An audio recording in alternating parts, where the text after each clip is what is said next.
எல்லாருக்கும் வணக்கம். என்னடா துருவ் கிறிஷ் இல்லாம இவன் மாத்திரம் புதுசா உட்காந்து வீடியோ போட்டுட்டு இருக்கான்னு நினைக்கிறீங்களா? ஒரு எக்ஸைட்டிங்கான விஷயத்த உங்க கூட ஷேர் பண்றதுக்காக தான் இந்த வீடியோ. அது என்னன்னு சொல்றதுக்கு முன்னாடி, முதல்ல எல்லாருக்கும் ரொம்ப நன்றி. இத்தனை நாளா நம்மளுக்கு சப்போர்ட் பண்றதுக்காக. க்ளோஸ் டூ 35K சப்ஸ்கிரைபர்ஸ் நம்ம ரீச் பண்ணியிருக்கோம். ஒரு வீடியோல நீங்க போடுற கமெண்ட்ஸை பார்க்கும்போது ரொம்ப சந்தோஷமா இருக்கு. தொடர்ந்து இதே மாதிரி சப்போர்ட் பண்ணிட்டுருங்க. நாங்களும் எங்களுக்கு முடிஞ்ச அளவுக்கு பெஸ்ட் கண்டென்ட்டை கொடுக்க ட்ரை பண்ணுறோம். ஸோ கிறிஷ் வித் யாஷ்ன்ற ஒரு ஜர்னியை தான் நீங்கள் இவ்வளோ நாளாக பார்த்துட்டு இருந்தீங்க. உங்களுக்கு ஒரு புது ஜர்னியை இன்ட்ரடியூஸ் பண்ணுறதுக்காக தான் இந்த வீடியோ. ஜெகதாம்பே ஃபிலிம்ஸ் நம்மளோட ஃபிலிம் ப்ரொடக்ஷன் அண்ட் டிஸ்ட்ரிபியூஷன் கம்பெனியோட பேர்.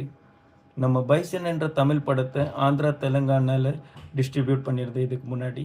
இப்போது ரன் என்ற தமிழ் படத்தை ஜூலை 10th ரீரிலீஸ் பண்ணுறோம். ஃப்ரெண்ட்ஸ் ஃபேமிலி மெம்பர்ஸ் கூட போய் சேர்ந்து இந்த படத்தை தேட்டரில் பார்த்து சப்போர்ட் பண்ணுங்கள். இன்றைக்கி ரன் பட ட்ரெய்லர் ரிலீஸ் பண்ணியிருக்கோம். ஸோ அந்த ட்ரெய்லரோட லிங்க்குமே நான் டிஸ்கிரிப்ஷனில் கொடுக்குறேன். கூடவே இன்ஸ்டாகிராம் லிங்க்குமே கொடுக்குறேன். முடிஞ்ச அளவுக்கு சப்போர்ட் பண்ணுங்கள். உங்கள் ஃப்ரெண்ட்ஸ் அண்ட் ஃபேமிலி மெம்பர்ஸ் எல்லாருக்கும் ஷேர் பண்ணுங்கள். எப்படி இந்த சேனலை இவ்வளோ நாளாக சப்போர்ட் பண்ணிங்களோ அதே மாதிரி இந்த ஜர்னியும் சப்போர்ட் பண்ணி எங்கள் கூட இருப்பீங்கன்னு நம்புகிறோம். நான் ஃபுல் ஃபேமிலியோடு சேர்ந்து இந்த வீடியோ பண்ணணுன்னு தான் ஆசைப்பட்டேன். பட் அப்பா சென்னையில் ப்ரொடக்ஷனில் ரொம்ப பிஸியாக இருக்கார். கூடிய சீக்கிரம் அப்பா ஊர்லேருந்து வந்தனும் ஃபுல் ஃபேமிலியோடு சேர்ந்து நான் ஒரு வீடியோ போடுறேன். எல்லாருக்கும் நன்றி, வணக்கம், தேங்க்யூ.